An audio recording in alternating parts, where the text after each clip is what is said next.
ക്രിസ്തീയ ജീവിതം സൗഭാഗ്യ ജീവിതം, കർത്താവിൻ കുഞ്ഞുങ്ങൾ ആനന്ദദായകം. ക്രിസ്തീയ ജീവിതം സൗഭാഗ്യ ജീവിതം, കർത്താവിൻ കുഞ്ഞുങ്ങൾ ആനന്ദദായകം. കഷ്ടങ്ങൾ വന്നാലും നഷ്ടങ്ങൾ വന്നാലും ക്രിസ്തേശു നായകൻ കൂട്ടാളിയാണേ. കഷ്ടങ്ങൾ വന്നാലും നഷ്ടങ്ങൾ വന്നാലും ക്രിസ്തേശു നായകൻ കൂട്ടാളിയാണേ. ക്രിസ്തീയ ജീവിതം സൗഭാഗ്യ ജീവിതം, കർത്താവിൻ കുഞ്ഞുങ്ങൾ ആനന്ദദായകം. തുടർന്ന് നമ്മുടെ ചിന്തയ്ക്കായിട്ട് യാക്കോബിൻ്റെ ലേഖനം അതിൻ്റെ 1-ാമത്തെ അധ്യായം പ്രാരംഭമായിട്ടുള്ള 4 വാക്യങ്ങൾ നമുക്ക് വായിക്കുകയും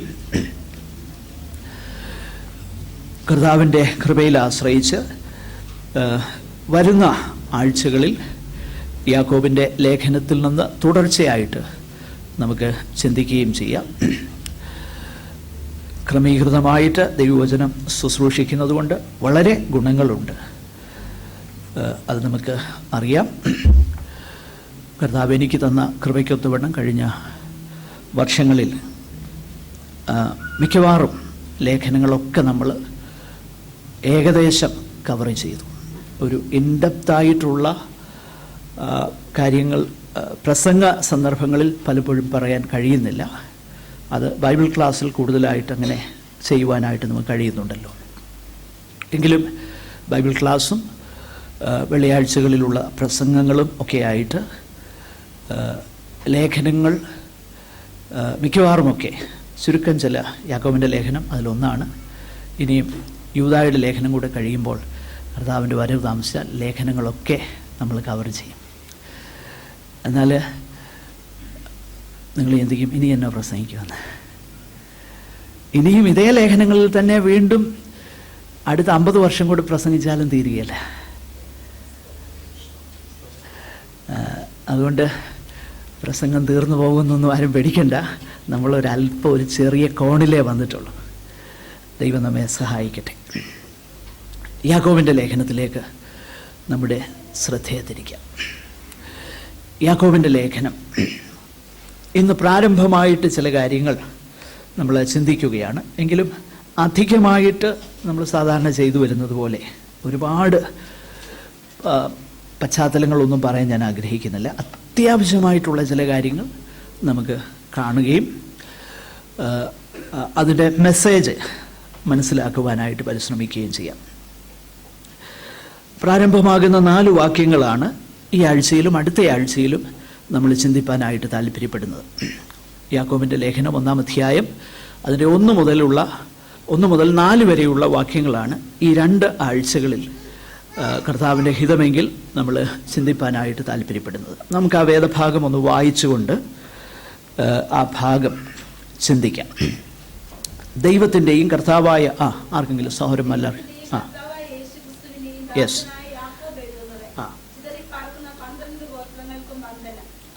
സ്തോത്രം. 1 മിനിറ്റ് ഒന്ന് നിർത്തണം. നമ്മൾ ഒരുമിച്ച് ആ ഭാഗം ഒന്ന് ചിന്തിക്കാം. ആ 2 വാക്യങ്ങളിൽ 2 കാര്യങ്ങൾ പ്രധാനമായിട്ടുണ്ട്. ഒന്ന്, ആ ലേഖനം എഴുതിയ വ്യക്തി ആരാണെന്ന് ഉണ്ട്. നമുക്കതിനെക്കുറിച്ച് ചിന്തിക്കാം. ഒന്ന്, ഞാൻ നിങ്ങൾ നിർത്തി വായിച്ചതിൻ്റെ താല്പര്യം, നമ്മൾ വേദപുസ്തകം പഠിക്കുമ്പോൾ അങ്ങനെയാണ് ചിന്തിച്ചാണ് മുൻപോട്ട് പോകേണ്ടത്. അതൊന്ന് ആ ഒരു മെത്തേഡ് ഒന്ന് മനസ്സിലാക്കാൻ വേണ്ടി ഞാൻ പറഞ്ഞതേ ഉള്ളൂ. ഒന്ന്, യാക്കോബ് എന്ന വ്യക്തിയാണ് ഈ ലേഖനം. The author of this എപ്പിസൽ is, സത്യത്തിൽ യാക്കോബ് എന്ന് മലയാളത്തിൽ പറഞ്ഞേക്കുന്നത് വളരെ കൃത്യമായ പരിഭാഷയാണ്.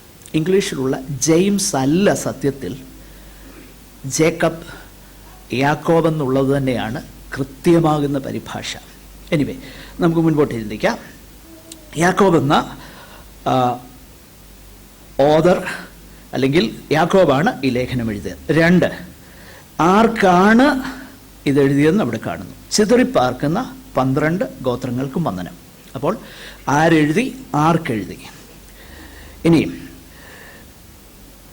ആ അടുത്ത വാക്യങ്ങളിൽ താൻ പറയാൻ ഉദ്ദേശിക്കുന്ന കാര്യങ്ങൾ ചിന്തിക്കുമ്പോൾ ആർക്ക് ഈ ലേഖനം എഴുതിയോ അവർ ആയിരിക്കുന്ന പ്രധാനപ്പെട്ട അവസ്ഥ എന്താണെന്നുള്ളത് ആദ്യത്തെ വാക്കിൽ തന്നെ നമുക്ക് കാണാൻ കഴിയും. ഒന്ന് ശ്രദ്ധിച്ചേ, നമ്മൾ അങ്ങനെയാണ് വേദപുസ്തകം പഠിക്കേണ്ടത്. അടുത്തത് 2-ാം വാക്യം. അപ്പോൾ ഒരു കാര്യം വ്യക്തമാണ്, ആർക്കാ എഴുതിയത്? അവരിപ്പോൾ എങ്ങനെയായിരിക്കുക? they are faced with various trials and temptations too. അവർക്ക് വിവിധ പരീക്ഷകളിൽ അവർ അകപ്പെട്ടിരിക്കുക. അപ്പോൾ ആരെഴുതിയെന്ന് നമ്മൾ കണ്ടു, ആർക്കെഴുതിയെന്ന് കണ്ടു. 3, ആ എഴുതപ്പെട്ടത് ആർക്കോ അവരുടെ അവസ്ഥ എന്താണെന്ന് നമ്മൾ കണ്ടു. അവർ വിവിധ പരീക്ഷകളിൽ അകപ്പെട്ടിരിക്കുക. 2, അടുത്തത്. അപ്പോൾ തുടർന്ന് അതിനെ എക്സ്പ്ലെയിൻ ചെയ്യുക. അവരെ അഭിമുഖീകരിക്കുന്നതാകുന്ന ആ പരീക്ഷകൾ, വിവിധ പരീക്ഷകൾ എന്താണെന്നാ യാക്കോബ് പറയുന്നേ? കമോൺ, നിങ്ങളുടെ വിശ്വാസത്തിൻ്റെ.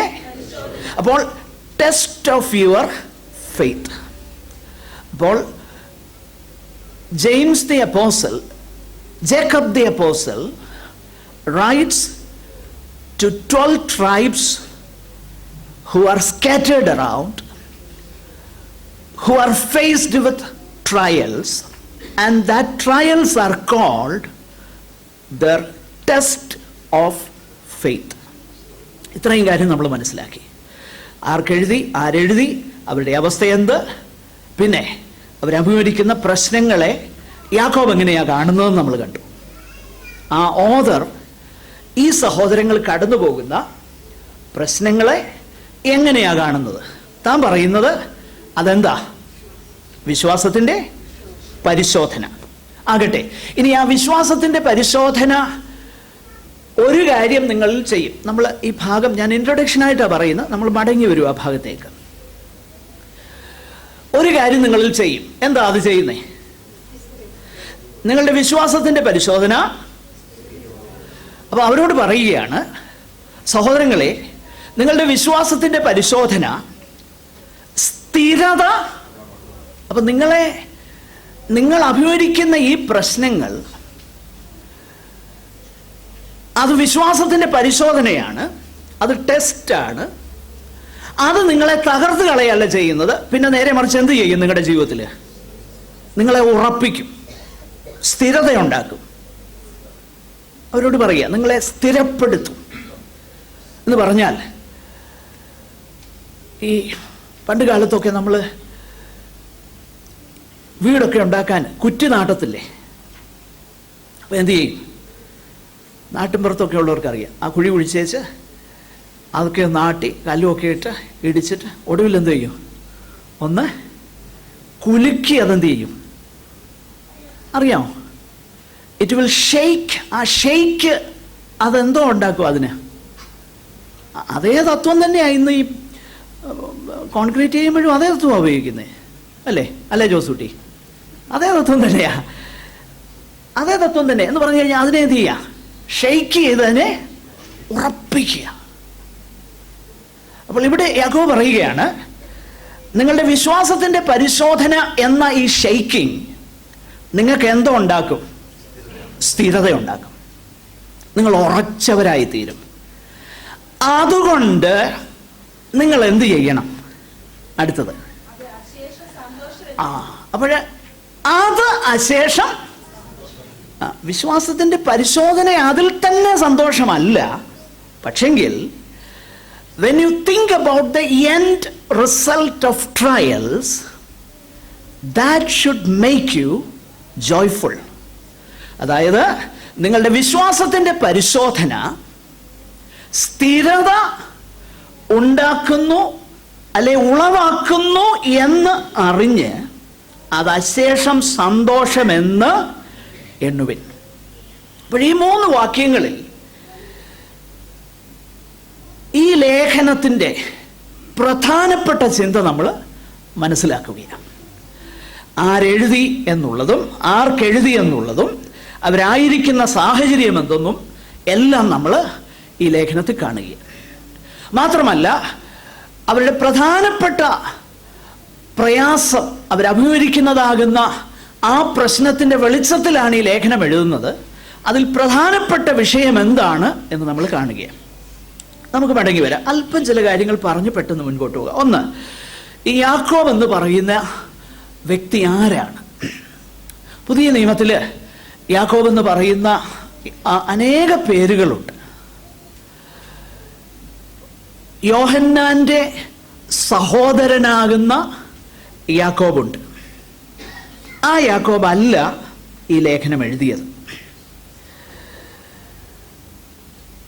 മറ്റ് അനേക പേരുകൾ ഇതൊരു കോമൺ നെയിം ആയതുകൊണ്ട് നമുക്ക് കാണാൻ കഴിയുന്നുണ്ട്. എന്നാൽ ഈ യാക്കോബ് ആരാണെന്നുള്ളത് ഈ ലേഖനത്തിൻ്റെ പശ്ചാത്തലത്തിൽ അതിനെക്കുറിച്ച് നന്നായി പഠിച്ച ദൈവഭൃത്യന്മാർ രേഖപ്പെടുത്തിയിരിക്കുന്നു. ദൈവവചനത്തിൽ അത് തെളിയിക്കുവാൻ കഴിയുന്നതുമാകുന്ന കാര്യമാണ്, പല സാഹചര്യ തെളിവുകൾ കൊണ്ട്. ഇത് അപ്പോസ്തലനാകുന്ന പൗലോസ് ഗലാത്യ ലേഖനത്തിൽ കർത്താവിൻ്റെ സഹോദരനാകുന്ന യാക്കോബ് എന്ന് വിശേഷിപ്പിച്ചിരിക്കുന്ന യാക്കോബാണ് ഈ യാക്കോബ്. എന്ന് പറഞ്ഞാൽ യേശു കർത്താവിൻ്റെ അമ്മ മറിയയിൽ മറിയയ്ക്കും യോസഫിനും ജനിച്ച സഹോദരന്മാരും യേശുവിൻ്റെ half brothers and half sisters, അവരെക്കുറിച്ച് വേദപുസ്തകം പഠിപ്പിക്കുന്നുണ്ട്. അതിൽ പുതിയ നിയമത്തിൽ ലേഖനങ്ങൾ എഴുതിയ രണ്ട് പേരുണ്ട്. ഒന്ന് യാക്കോബ്, മറ്റേ ആര്? യൂദ. ഈ യാക്കോബ് അല്ലെങ്കിൽ യേശുവിൻ്റെ സഹോദരന്മാർ യേശു കർത്താവിൽ വിശ്വസിച്ചില്ല എന്ന് യോഹന്നാന്റെ സുവിശേഷത്തിൽ നമ്മൾ കാണുന്നുണ്ട്, 7:5. അവൻ്റെ സഹോദരന്മാർ അവനിൽ വിശ്വസിച്ചില്ല, യോഹന്നാൻ 7:5. എന്നാൽ ഈ സഹോദരന്മാർ വിശ്വസിപ്പാൻ കാരണമായി തീർന്ന ഒരു സംഭവമുണ്ട്. അതിനെക്കുറിച്ച് അപ്പോസ്തലനാകുന്ന പൗലോസ് പറയുന്നുണ്ട്. കൊരിന്ത്യരുടെ 1-ാം ലേഖനം അതിൻ്റെ 15-ാം അധ്യായം 7-ാം വാക്യത്തിൽ അത് നമ്മൾ കാണുന്നുണ്ട്. കൊരിന്ത്യരുടെ 1-ാം ലേഖനം 15-ാം അധ്യായം 7-ാം വാക്യം. അനന്തരം അവൻ യാക്കോബിനും പിന്നെ അപ്പോസ്തലന്മാർക്കും. നോക്കുക, അവിടെ യാക്കോബ് എന്ന് വിശേഷിപ്പിച്ചിരിക്കുന്ന യാക്കോബ് യേശുവിൻ്റെ സഹോദരനെന്ന് ഗലാത്യ ലേഖനത്തിൽ പൗലോസ് 1:19 ഗലാത്യർ 2:9 സഭയുടെ തൂണെന്ന് വിശേഷിപ്പിക്കുവാൻ തനിക്ക് കഴിയുമായിരുന്ന ആ വ്യക്തിയാണ് ഈ യാക്കോബ്. യേശു കർത്താവിൻ്റെ ഒപ്പം ഒരു വീട്ടിൽ താമസിച്ചിരുന്നപ്പോൾ യേശുവിനെ ഈ യാക്കോബ് എന്ത് ചെയ്തില്ല? മനസ്സിലാക്കിയില്ല, വിശ്വസിച്ചില്ല. എന്ന് പറഞ്ഞാൽ അതിൻ്റെ അർത്ഥം യേശു കർത്താവ് നമ്മെപ്പോലെ ഒരു പാപമൊഴികെ സകലത്തിലും നമുക്ക് തുല്യമായി പരീക്ഷിക്കപ്പെടുന്ന ഒരു സമ്പൂർണ്ണ മനുഷ്യനായിരുന്നു യേശു കർത്താവ്. അതുകൊണ്ട് തന്നെ യേശു ആരാണെന്ന് സഹോദരന്മാർ മനസ്സിലാക്കിയില്ല. എന്നാൽ കർത്താവിൻ്റെ പുനരുത്ഥാനത്തിൻ്റെ ശേഷം ഈ സഹോദരങ്ങൾക്ക് യേശു കർത്താവ് എന്ത് ചെയ്തു? പ്രത്യക്ഷപ്പെട്ടു.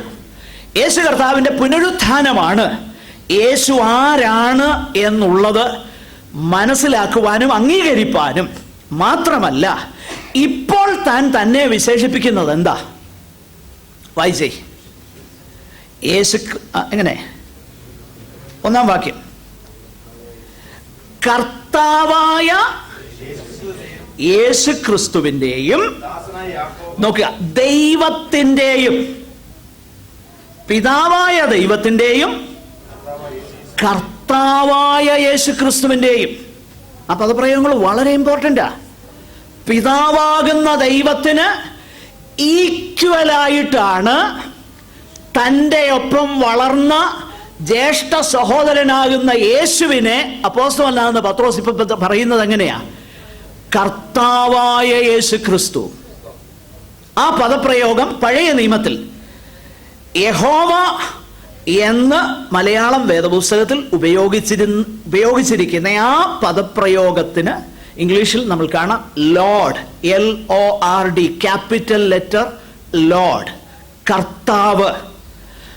അതേ പദപ്രയോഗമാണ്, അതേ പദമാണ് ഇവിടെ യേശുവിനെ വിശേഷിപ്പിക്കുവാൻ യാക്കോബ് ഉപയോഗിച്ചിട്ട്. അപ്പോൾ ഒന്ന് ചിന്തിച്ചേ, വീട്ടിൽ തൻ്റെ ഒപ്പം പാർത്തിരുന്ന ഒരുവനെ ഇപ്പോൾ യഹോവയാകുന്ന ദൈവത്തിന് സമനാകുന്ന കർത്താവായ യേശുക്രിസ്തു എന്ന് വിശേഷിപ്പിക്കാൻ കഴിയണമെങ്കിൽ തൻ്റെ ജീവിതത്തിലെ മാറ്റം എന്തായിരിക്കും? ഇനിയും ആ തൻ്റെ ഭൗതികമാകുന്ന റിലേഷൻഷിപ്പിൽ താൻ ഊറ്റം കൊള്ളുകയല്ല യാക്കോബ് ഇവിടെ ചെയ്യുന്നത്. നമ്മുടെ നസ്രാണികളൊക്കെ എന്നാ പറയാ, ഞങ്ങൾ മതിലെ കൊരുത്തിയ ആൾക്കാരാണ്, ഈ പാരമ്പര്യം അവകാശപ്പെടാൻ ചോണയുള്ള ഒറ്റ നസ്രാണി ഇവിടെ ഇരിപ്പുണ്ടോ? നമ്മുടെ കാര്യം പോട്ട്, എവിടെയെങ്കിലും ഉണ്ടോ? ഒഴത്തുമില്ല. അങ്ങനെയാണെങ്കിൽ ഏറ്റവും വലുതായിട്ട് ഊറ്റം കൊള്ളാൻ കഴിയുന്ന ഒരു മനുഷ്യനായിരുന്നു ആര്? യാക്കോബ്. പക്ഷെ അദ്ദേഹം തന്നെ എങ്ങനെയാ വിശേഷിപ്പിക്കുന്നേ?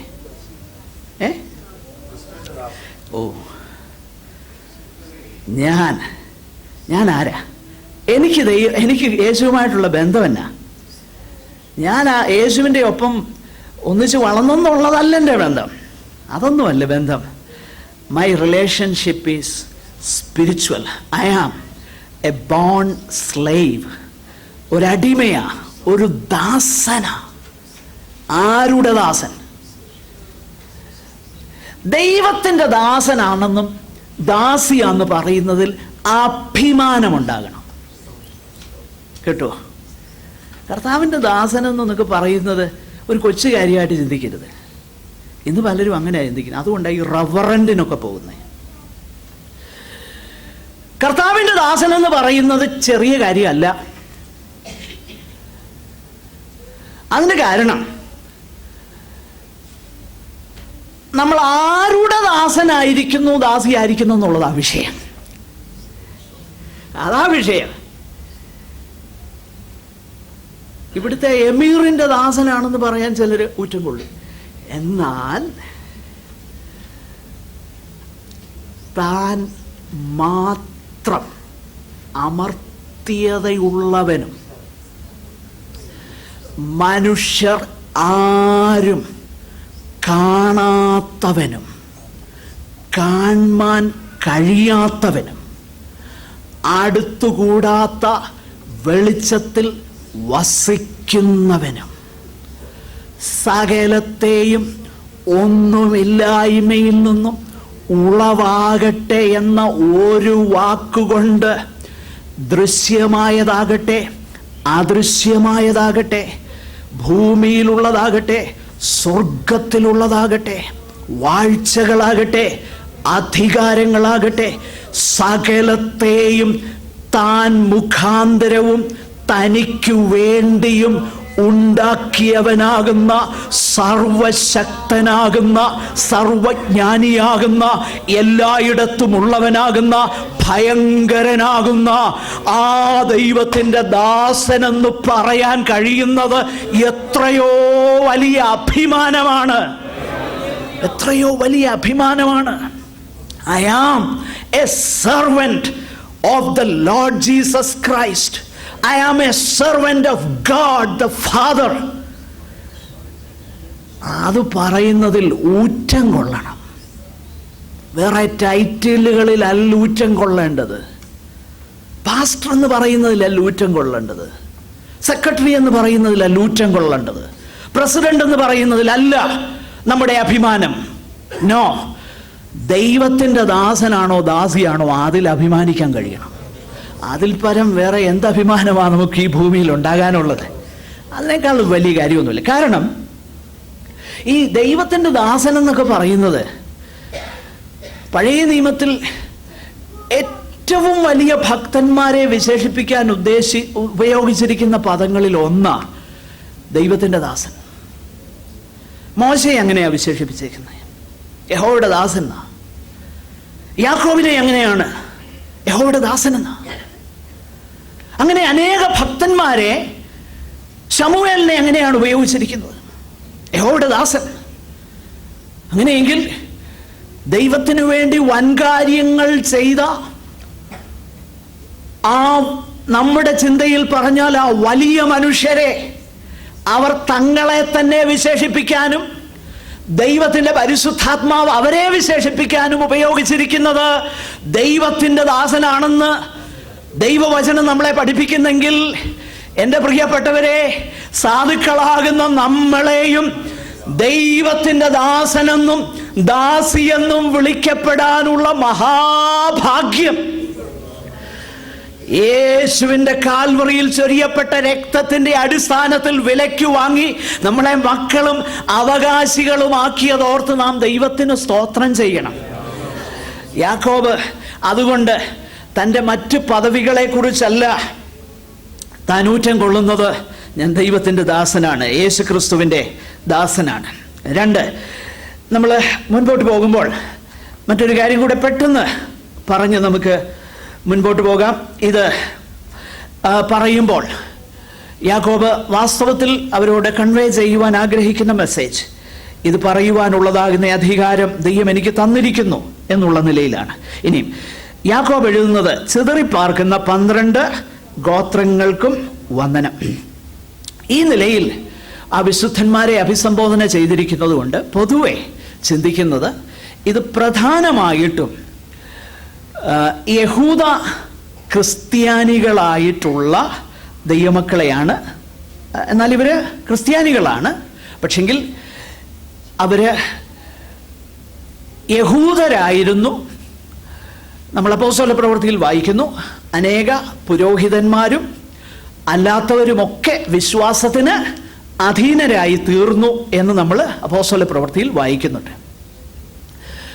അപ്പോസ്തല പ്രവൃത്തി 8:1 സ്തേഫാനോസ് നിമിത്തമുണ്ടായ ഉപദ്രവം നിമിത്തം, അല്ലെങ്കിൽ സ്തേഫാനോസിന്റെ മരണത്തോടുള്ള ബന്ധത്തിൽ ഉപദ്രവം ഉണ്ടായപ്പോൾ എന്തോ സംഭവിച്ചു?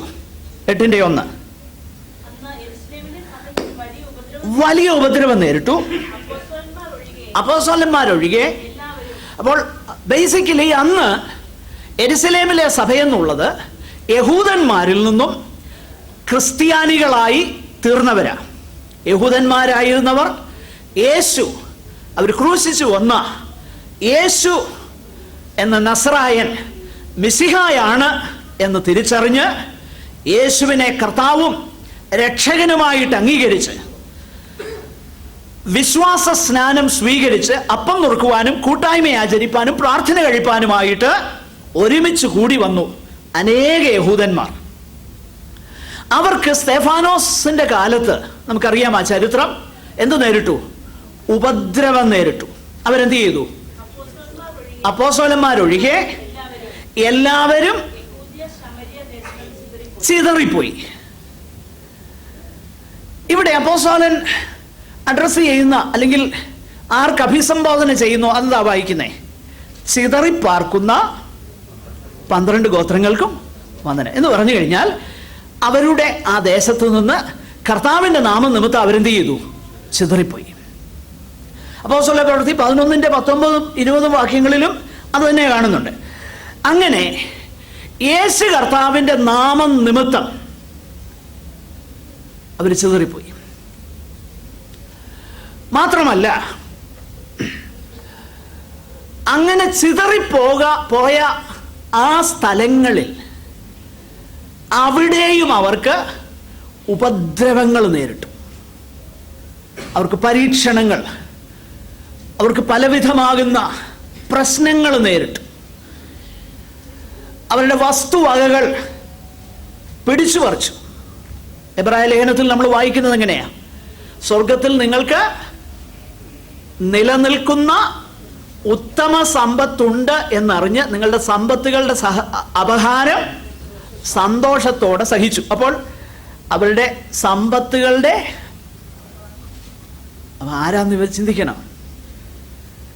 ഇന്ന് 1 ഇഞ്ച് ഭൂമി അയൽവക്കക്കാരൻ അവിടെ ആ കല്ല് ഇങ്ങോട്ടൊന്ന് മാറ്റി വെച്ച് കേട്ടെന്ന് പറഞ്ഞാൽ നമുക്ക് വലിയ പ്രയാസമാണ്. ഇവരാണ് എന്തുവാ, ആ 1 ഇഞ്ചൊന്നുമല്ല, മുഴുവൻ എടുത്തപ്പം എന്ത് ചെയ്തു? ഒന്ന് ചിരിക്കുന്നേ, സന്തോഷത്തോടെ ഇരിക്കേ. എൻ്റെ പ്രിയപ്പെട്ടവരെ, സമ്പത്തുകളുടെ അപഹാരം സന്തോഷത്തോടെ അവർ സഹിച്ചു. അവരുടെ സമ്പത്തുകളുടെ അപഹാരം അവർക്ക് നേരിട്ടു, ഉപദ്രവങ്ങൾ നേരിട്ടു. ഇതെല്ലാം വന്നു കഴിഞ്ഞപ്പോൾ പുറത്തുനിന്നുള്ള ഉപദ്രവവും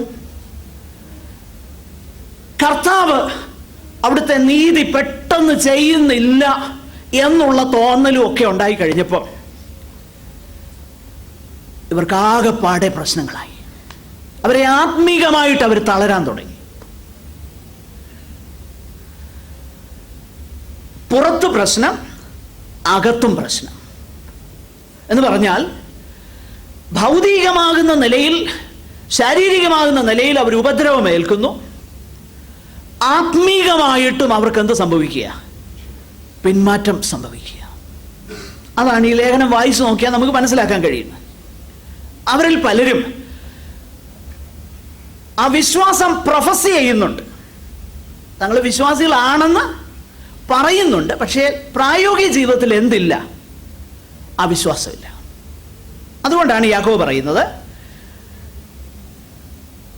പ്രവൃത്തിയില്ലാത്ത വിശ്വാസം നിർജീവമെന്ന് ഗ്രഹിക്കുന്നില്ലയോ? പിന്നെ എന്നിട്ട് തുടർന്ന് പറയുക, അതൊന്ന് വ്യക്തമാക്കുക, ദൈവം ഏകനെന്ന് നീ വിശ്വസിക്കുന്നുവോ? അപ്പൊ അവർ വിശ്വസിക്കുന്നുണ്ട് എന്ത്? അപ്പൊ അവർക്ക് അതുണ്ട്. പക്ഷെ യാക്കോബ് പറയുക, കൊള്ളാം, അത് നോക്കാതൊന്ന് പറയാമോ? അത് നോക്കിയിട്ടാന്ന് എനിക്കറിയാം. പിശാചുക്കൾ എന്ത് ചെയ്യുന്നു? അങ്ങനെ തന്നെ. എന്നിട്ട് അവർ വേറൊരു കാര്യം കൂടെ ചെയ്യുന്നുണ്ട്, വിറയ്ക്കുകയും ചെയ്യുന്നുണ്ട്. അപ്പോൾ യാക്കോബ് പറയുക, എന്നിട്ട് പറയുക, നമ്മുടെ പിതാവാകുന്ന അബ്രഹാം പ്രവൃത്തി കൂടാതെയോ? ഈ വാക്യമൊക്കെ വലിയ പ്രശ്നം. ഈ വാക്യം ഉള്ളത് കൊണ്ടാണ് ഒരിക്കൽ മാർട്ടിൻ ലൂതർ പറഞ്ഞു, ഇത് ക്യാനോനിൽ ചേർക്കേണ്ടിയിരുന്ന പുസ്തകമല്ലെന്നൊരിക്കൽ മാർട്ടിൻ ലൂതർ പറയാനിടയായി തീർന്നത് ആ വാക്യമുണ്ടുള്ളത് കൊണ്ടാണ്. അബ്രഹാം എങ്ങനെ നീതീകരിക്കപ്പെട്ടു? കാരണം അദ്ദേഹം വിശ്വാസത്താലുള്ള നീതീകരണം പറഞ്ഞപ്പോൾ ഈ പുസ്തകത്തിൽ കത്തോലിക്കനെ ചൂണ്ടിക്കാണിച്ചു, നോക്ക് നീ വായിച്ചു നോക്ക്, പ്രവൃത്തിയാലല്ലയോ നീതീകരിക്കപ്പെട്ടത്. പക്ഷേ അതിൻ്റെ അർത്ഥമെന്തെന്ന് നമുക്ക് വായിക്കുമ്പോൾ മനസ്സിലാക്കുവാൻ കഴിയും. നമ്മൾ ആ സാന്ദർഭികമായിട്ട് ആ കാര്യം ചിന്തിക്കുന്നതുമാണ്. എനിവേ, ഇത്രയും മനസ്സിലാക്കുക, ആ നിലയിലേക്ക് അവർക്ക് പിന്മാറ്റം ഉണ്ടായി.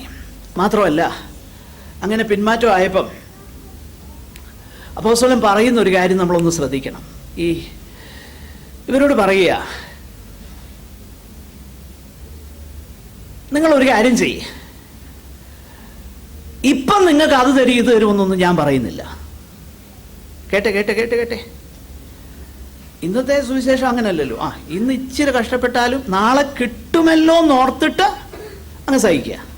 എന്നാൽ യാക്കോബ് പറയുന്നത് അങ്ങനല്ല. 5-ാം അധ്യായം വായിച്ചു നോക്കിക്കഴിഞ്ഞാൽ, കർത്താവിൻ്റെ, നോക്കാതൊന്ന് പറയാമോ? കർത്താവിൻ്റെ, നിങ്ങൾ ചിന്തിക്കും ഞാനത് നേരത്തെ വായിച്ച് പ്രിപ്പയർ ചെയ്തിട്ട്, അല്ലല്ല, ഞാൻ ഓർമ്മയിൽ നിന്നാണ് പറയുന്നത്. കർത്താവിൻ്റെ പ്രത്യക്ഷത വരെ എങ്ങനെ ഇരിക്കണം? ദീർഘക്ഷമയോടെ ഇരിപ്പീൻ. ഇന്ന് നൽകുന്ന പ്രതീക്ഷകൾ പോലല്ല. യാക്കോബ് പറയുന്നത്, B patient until the coming of the Lord. അപ്പൊ എപ്പോ വരെ? പ്രിയപ്പെട്ടവരെ, ഇങ്ങോട്ട് കേക്ക്. നാളെ നമ്മുടെ കാര്യങ്ങൾ ശരിയാകുമെന്ന് പറഞ്ഞല്ല ദൈവഭക്തിയോടെ ജീവിക്കേണ്ടത്. നാളെ കാര്യം ശരിയായാലും ഇല്ലേലും എനിക്കൊന്നുമില്ല. കർത്താവ് വരാൻ പോകുന്ന അന്ന് കാര്യം ശരിയാകും, അതുറപ്പാ. ആ കാര്യം ഉറപ്പാണ്. നാളെ നമ്മുടെ കാര്യം ശരിയാമോ ഇല്ലയോ എന്നുള്ളത് ഉറപ്പല്ല. ശരിയാകുന്നേ ആയിക്കോട്ടെ, നല്ല കാര്യം. പക്ഷെങ്കിൽ അതിന് വലിയ ഗ്യാരണ്ടി ഒന്നുമില്ല. പക്ഷെ അതിൻ്റെ ഗ്യാരണ്ടിയായി ഇന്ന് പലരും കൊടുക്കുന്നത്. അങ്ങനല്ല ബിബ്ലിക്കൽ റിലീജിയൻ. അതാ ഞാൻ പറഞ്ഞു വരുന്നത്. കാര്യങ്ങൾ നന്നാകാൻ വേണ്ടിയിട്ടാണ് വരുന്നത്. ഇവിടെ വരേണ്ട കാര്യമൊന്നുമില്ലെന്നേ. അങ്ങനെ നന്നാകുന്ന എത്രയോ സ്ഥലങ്ങളുണ്ട്. അത് അവിടെ നല്ലത്. നോ, യാക്കോബ് പറയുന്നത് അങ്ങനെയല്ല. കർത്താവിൻ്റെ പ്രത്യക്ഷത പോലെ വരെ ദീർഘക്ഷമയോടെ ഇരിപ്പേൻ. ആ യാക്കോബ്, ഞാൻ പറഞ്ഞല്ലോ, ഈ ആഴ്ചയിലും അടുത്ത ആഴ്ചയിലുമാണ് നമ്മൾ ഈ വേദഭാഗം ചിന്തിക്കാൻ പോകുന്നത്. അതുകൊണ്ട് ഞാൻ ധൃതി വെക്കുന്നില്ല. പറയുന്ന കാര്യങ്ങൾ ക്രമമായിട്ട് പറഞ്ഞു പോകട്ടെ. ആ യാക്കോബ് ഇവരുടെ ഈ അവസ്ഥ കണ്ടിട്ട് അവരോട് പറയുകയാണ്. അവരോട് പല കാര്യങ്ങൾ പറയുന്നുണ്ട്. അവരോട് പ്രധാനപ്പെട്ട ഈ ചിന്ത എന്ന് പറയുന്നത് ഇവിടെ നമ്മൾ വായിക്കുന്നത്, നിങ്ങളുടെ കഷ്ടങ്ങളിൽ, നിങ്ങളുടെ പരിശോധനകളിൽ നിങ്ങൾ സന്തോഷിക്കണം എന്നവരോട് പറയുകയാണ്. പക്ഷേ ഇതത്ര പ്രായോഗികമാകുന്ന ഒരു കാര്യമാണോ എന്ന് നമ്മൾ ചിന്തിക്കും. എന്നാൽ ദൈവത്തിൻ്റെ വചനം എന്താ പറയുന്നത്? പ്രധാനമായിട്ട് ഈ നമ്മുടെ ഫെയ്ത്ത് ജെനുവിനാണോ അല്ലയോ എന്നുള്ള ഒരു ടെസ്റ്റാണ് യാക്കോബിൻ്റെ ലേഖനം നൽകുന്നത്. നമ്മുടെ വിശ്വാസം നമ്മൾ വെറുതെ പ്രൊഫസ് ചെയ്യുകയാണോ, അതായത് പിശാചുക്കളുടെ വിശ്വാസം പോലാണോ നമ്മുടെ വിശ്വാസം, അതോ ജെനുവിൻലി ഞാൻ വിശ്വസിക്കുന്നയാളാണ്? ശരിക്കും വിശ്വസിക്കുന്നയാളാണെങ്കിൽ എൻ്റെ വിശ്വാസം പ്രായോഗികമാകുന്ന ഭക്തിയുള്ള ജീവിതത്തിൽ കൂടെയാണ് എൻ്റെ വിശ്വാസം തെളിയിക്കപ്പെടേണ്ടത്. ആ കാര്യമാണ് ഇവിടെ യാക്കോബ് അപ്പോസ്തലൻ പ്രധാനമായിട്ട് പറയുന്നത്. ഞാൻ പെട്ടെന്ന് അതിൻ്റെ ഔട്ട്ലൈൻ ഒന്ന് പറഞ്ഞിട്ട് ഒന്ന് രണ്ട് കാര്യങ്ങൾ പറഞ്ഞ് പെട്ടെന്ന് ഞാൻ അവസാനിപ്പിക്കാം. ഒന്നാമത്തെ അധ്യായം നമ്മൾ ശ്രദ്ധിച്ചു കഴിഞ്ഞാൽ ഈ ടെസ്റ്റിങ്ങിൽ നമ്മുടെ വിശ്വാസം കടന്നു പോകുമ്പോൾ നമ്മൾ എങ്ങനെ പ്രതികരിക്കുന്നു എന്നുള്ളത് നമ്മുടെ വിശ്വാസം ജെനുവിനാണോ അല്ലയോ എന്നുള്ളതിൻ്റെ അളവ് പോലെ. താഴോട്ട് പറയുന്നത്, true faith response with joy when it faces testing. Joy എന്ന് പറയുന്നത് ചിരിച്ചുകൊണ്ടിരിക്കുന്നതല്ല, ഇൻവേർഡ് ജോയിയെ കുറിച്ചാണ് പറയുന്നത്. True faith seeks for wisdom in times of testing. 5-8 മുതലുള്ള വാക്യങ്ങളിൽ അതാ കാണുന്നത്. അങ്ങനെ അനേക കാര്യങ്ങൾ. ഞാൻ അതിനെക്കുറിച്ച് കർത്താവിൻ്റെ വരവ് താമസിച്ചാൽ അതിനെക്കുറിച്ച് അല്പം ചില കാര്യങ്ങൾ പിന്നീട് ഞാൻ പറയും. എന്നാൽ ഇവിടെ അപ്പോസ്തലൻ പറയുന്ന ഈ കാര്യം അത്ര പ്രായോഗികമാണോ? അതായത് താൻ പറയുന്ന വിഷയം നിങ്ങളുടെ പരിശോധന, വിശ്വാസത്തിൻ്റെ പരിശോധന സ്ഥിരത ഉളവാക്കുന്നു എന്നറിഞ്ഞ് അത് അശേഷം സന്തോഷമെന്ന് എണ്ണുവീൻ. ഞാനതിനെക്കുറിച്ച് ചിന്തിച്ചു. ഇവിടെ വിശ്വാസത്തിൻ്റെ പരിശോധന എന്നൊക്കെ പറയുന്നത് ചെറിയ ചെറിയ കാര്യങ്ങളെക്കുറിച്ചല്ല പറയുന്നത്.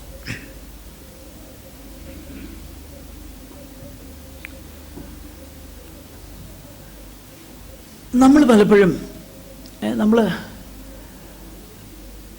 നമ്മൾ ചിന്തിക്കുന്നത് പോലെ കാര്യങ്ങൾ എന്തിനേറെ ഏറ്റവും ലഘുവായിട്ട് പറഞ്ഞു കഴിഞ്ഞാൽ, അല്പം ഒരു ട്രാഫിക് ജാമിൽ പെട്ട് കഴിഞ്ഞാൽ നമ്മളെന്താകും? അങ്ങ് ഇറിറ്റേറ്റഡ് ആകും. ആ ഇറിറ്റേഷൻ്റെ കാര്യം മനസ്സിലാകണമെന്നുണ്ടെങ്കിൽ ഈ ഇന്ത്യ ചെല്ലണം, എന്നാലേ അറിയത്തുള്ളൂ. ഇവിടെ അറിയത്തില്ല. ഇങ്ങനെ ഹോൺ അടിച്ചുകൊണ്ടിരിക്കും. മുന്നിൽ ഇങ്ങനെ വണ്ടി കിടക്കുക, ഇത് പോകുകയല്ലെന്നും അറിയാം. പക്ഷേ ഈ ഉള്ളിലുള്ള ഇറിറ്റേഷൻ തീർക്കുന്ന എങ്ങനെയാ? ഹോൺ അടിച്ച്. ഞാൻ എന്ന് പറഞ്ഞു കഴിഞ്ഞാൽ ചെറിയ അസൗകര്യങ്ങൾ പോലും നമ്മളെ ഇറിറ്റേറ്റ് ചെയ്യുമ്പോൾ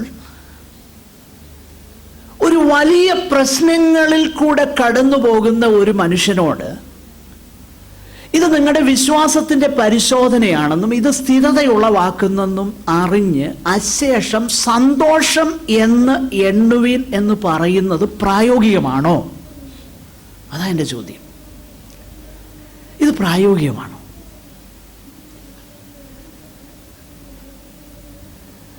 വേദപുസ്തകം എന്താ അതിനെക്കുറിച്ച് പറയുന്നത്? ഒന്ന് രണ്ട് കാര്യം. എനിക്കറിയാം എൻ്റെ സമയം പെട്ടെന്ന് പോകുക, ഞാൻ പറയാൻ ഉദ്ദേശിക്കുന്ന കാര്യം ഒന്നും പറയാൻ പറ്റുമെന്ന് തോന്നുന്നില്ല, എങ്കിലും പെട്ടെന്ന് നമ്മളൊന്ന് ചിന്തിക്കാം. അതായത് ട്രയൽസിൽ, ജീവിതത്തിലെ പ്രശ്നങ്ങളിൽ കൂടെ കടന്നു പോകുമ്പോൾ ദൈവം, ഗോഡ് ഈസ് ഇൻ കൺട്രോൾ. ഇത് വിശ്വാസത്തിൻ്റെ പരിശോധന, അത് സ്ഥിരത ഉളവാക്കും. ദൈവം അതിനെ പിടിച്ച് എന്നറിഞ്ഞ് ദൈവത്തിന് എന്നെ തന്നെ കീഴ്പ്പെടുത്തിയിട്ട് അതിൽ ഉള്ളിൻ്റെ ഉള്ളിൽ എനിക്ക് സന്തോഷം ഉണ്ടാകാൻ കഴിയുമെങ്കിൽ എൻ്റെ ഫെയ്ത്ത് ജെനുവിനാണ്. അതാ യാക്കോബ് പറയുന്നത്. എൻ്റെ വിശ്വാസം എന്താ? ശരിയായിട്ടുള്ളതാണ്. വേദപുസ്തകത്തിൽ പത്രോസ് അപ്പോസ്തലൻ അതിനെക്കുറിച്ച് പറയുന്നുണ്ട്. ക്രിസ്തുവിൻ്റെ കഷ്ടങ്ങളിൽ പങ്കുള്ളവരായി ആകുന്തോറും നിങ്ങൾ എന്ത് ചെയ്യുവിൻ? സന്തോഷിപ്പിൻ. പൗലോസ് പറയുന്നു റോമർ 5:3, അത് തന്നെയല്ല കഷ്ടത സഹിഷ്ണുതയും, സഹിഷ്ണുത സിദ്ധതയും, സിദ്ധത പ്രത്യാശയും ഉളവാക്കുന്നു എന്നറിഞ്ഞ് നാം കഷ്ടങ്ങളിലും പ്രശംസിക്കുന്നു. ഫിലിപ്പി ലേഖനത്തിൽ താൻ പറയുന്നു rejoice in the Lord always, 4:4, കർത്താവിൽ എപ്പോഴും സന്തോഷിപ്പിൻ. ഫിലിപ്പിയിൽ വെച്ച് തനിക്ക് കഷ്ടമോ അപമാനമോ ഒക്കെ ഉണ്ടായി. പക്ഷെങ്കിൽ അത് അപ്പോസ്തല പ്രവൃത്തിയിൽ നമ്മൾ വായിക്കുന്നുണ്ട്. എങ്കിലും ആ ഫിലിപ്പിയർക്ക് എഴുതുമ്പോൾ താൻ പറയുകയാണ് സന്തോഷിപ്പീൻ. യേശു കർത്താവ് പറഞ്ഞു മനുഷ്യർ നിങ്ങളെ നല്ലവരാണെന്നും കൊള്ളാവുന്നവരാണെന്നും വലിയ ആൾക്കാരാണെന്നൊക്കെ പറയുമ്പോൾ സന്തോഷിക്കാൻ ഒരു പ്രയാസമില്ല. എന്നാൽ മനുഷ്യർ നിങ്ങളെ വിടക്ക് എന്ന് തള്ളുമ്പോൾ എന്ത് ചെയ്യണം? സന്തോഷിച്ച് തുള്ളുവീൻ. അതിൻ്റെ കാരണം നിങ്ങൾക്ക് മുൻപേ ഉണ്ടായിരുന്ന പ്രവാചകന്മാരെയും അങ്ങനെയാണ് പറഞ്ഞത്. പക്ഷേ കള്ളപ്രവാചകന്മാരെ എന്തോ പറഞ്ഞു? അവർ വലിയ ആൾക്കാർ. അപ്പം നമ്മളെ ആൾക്കാർ ഈ വലിയ ആൾക്കാരെന്നൊക്കെ പറയുമ്പോഴേ നമ്മൾ നമ്മളെ തന്നെ സത്യത്തിൽ താഴ്ത്തുകയാണ് ചെയ്യേണ്ടത്. എടാ, ഇവൻ അങ്ങനാണല്ലോ എന്നെക്കുറിച്ച് തോന്നുന്നത്, എന്നെ പ്രശംസിക്കുകയാണല്ലോ. നോ, കാരണം കള്ളപ്രവാചകന്മാരെയാണ് അങ്ങനെ ചെയ്തതെന്നാണ് യേശു പറയുന്നത്. ഇവിടെ അപ്പോസ്തലനായ യാക്കോബ് ഇത് തന്നെയാണ് പറയുന്നത്. നിങ്ങൾ അശേഷം സന്തോഷമെന്ന് എണ്ണുവീൻ. ഈ ഒരു ആറ്റിറ്റ്യൂഡ് നിങ്ങൾക്കുണ്ടാകണം. നിങ്ങൾ അശേഷം സന്തോഷം എന്ന് എണ്ണുവീൻ. അത് നിങ്ങൾക്കുണ്ടാകണം. അത് ഉണ്ടാകണമെന്നുണ്ടെങ്കിൽ ആ കാര്യം പറഞ്ഞ് ഞാനിന്ന് അവസാനിപ്പിക്കുക. അടുത്ത ആഴ്ച നമുക്ക് ചിന്തിക്കാം. ട്രയൽസ് ആൻഡ് ടെസ്റ്റിങ്സ് വേദപുസ്തകത്തിൻ്റെ വെളിച്ചത്തിൽ ദൈവം എന്തതിനെക്കുറിച്ച് പറയുന്നു എന്ന ആ വെളിച്ചത്തിൽ അതിനെ കാണാൻ നമുക്ക് കഴിയണം. അങ്ങനെ കാണാൻ കഴിയുന്ന ഒരാൾക്ക് അത് അശേഷം സന്തോഷമെന്ന് എണ്ണുവാൻ കഴിയും. എണ്ണുക എന്ന് പറഞ്ഞാൽ കൺസിഡർ ചെയ്യുക, തിങ്ക് ചെയ്യുക, അതിൻ്റെ പ്രോസ് ആൻഡ് കോൺസ് എല്ലാം ചിന്തിച്ചിട്ട് ഒരു കൺക്ലൂഷനിലേക്ക് വരികയാണ്. അപ്പോൾ വേദപുസ്തക പ്രകാരം അതിൻ്റെ എല്ലാ വശങ്ങളും ചിന്തിച്ചിട്ട് അതിൻ്റെ അന്തം എന്താകുമെന്ന് ചിന്തിക്കുമ്പോഴാണ് ഒരു ഭക്തൻ എന്തുണ്ടാകുന്നത്? സന്തോഷമുണ്ടാകുന്നത്. അതാ യാക്കോബ് അപ്പോസ്തലൻ പറയും. എന്ന് പറഞ്ഞാൽ നാളെ ഇന്ന് നിങ്ങൾക്ക് 10 രൂപ നഷ്ടപ്പെട്ടെങ്കിൽ നാളെ നിങ്ങൾക്ക് 100 രൂപ തരുമെന്നല്ല പറയുന്നത്. 100 കിട്ടത്തില്ല, ചിലപ്പോൾ കയ്യിലിരിക്കുന്ന 1 രൂപയോടെ അവർ പിടിച്ചു പറിച്ചുകൊണ്ട് പോയെന്ന് വരും. പക്ഷെങ്കിൽ there will come a day, ന്യായാധിപതി വാതിക്കലായിരിക്കുന്നു, ഒരു ദിവസം വരുന്നു, ഒരു രാജാവ് നീതിയോടെ വാഴും. അന്ന് സകല അനീതികൾക്കും അവിടുന്ന് ന്യായം വിധിക്കും. അത് ചിന്തിച്ചിട്ട് ആ ഒരു പെർസ്പെക്റ്റീവിൽ, ആ നിത്യതയുടെ കാഴ്ചപ്പാടിൽ മാത്രമേ ഒരു ഭക്തന് സന്തോഷം ഉണ്ടാകത്തുള്ളൂ. അല്ലാതെ വേദന എടുക്കുമ്പോൾ സന്തോഷം എങ്ങനെയാണ് ഉണ്ടാകുന്നത്? ഉണ്ടാകുകയില്ല. ചിലപ്പോൾ വേദനയിൽ നിന്ന് വേദനയിലേക്ക് അവൻ പോയെന്നിരിക്കും, ചിലപ്പം തകർച്ചയിൽ നിന്ന് തകർച്ചയിലേക്ക് അവൻ പോയെന്നിരിക്കും, ചിലപ്പോൾ ഒരു ദുരിതത്തിൽ നിന്ന് അതിനേക്കാൾ വലിയ ദുരിതത്തിലേക്ക് അവൻ പോയെന്നിരിക്കും. അങ്ങനെ പോകുമ്പോൾ സന്തോഷിപ്പാൻ ഒരു ഭക്തന് കഴിയണമെങ്കിൽ അവൻ നിത്യതയുടെ കാഴ്ചപ്പാടിൽ ഇതിനെ കാണാൻ തുടങ്ങണം. ഇന്ന് എന്ത് സംഭവിക്കുന്നു എന്നതല്ല, നിത്യതയുടെ വെളിച്ചത്തിൽ കർത്താവ് വരുവോളം ആ ഒരു കാഴ്ചപ്പാടിലേക്ക് ഈ ഭക്തന്മാരെ മടക്കി വരുത്തുവാൻ ആഗ്രഹിച്ചുകൊണ്ടാണ് യാക്കോബ് അപ്പോസ്തലൻ എഴുതുന്നത്. നമുക്കതിനെക്കുറിച്ച് തുടർന്ന് കർത്താവിൻ്റെ വരവ് താമസിച്ചാൽ നമുക്ക് ചിന്തിക്കാം. ദൈവം ഈ വചനങ്ങളാൽ നമ്മെ അനുഗ്രഹിക്കട്ടെ. സഹോദരന്മാരിൽ ഒരാൾ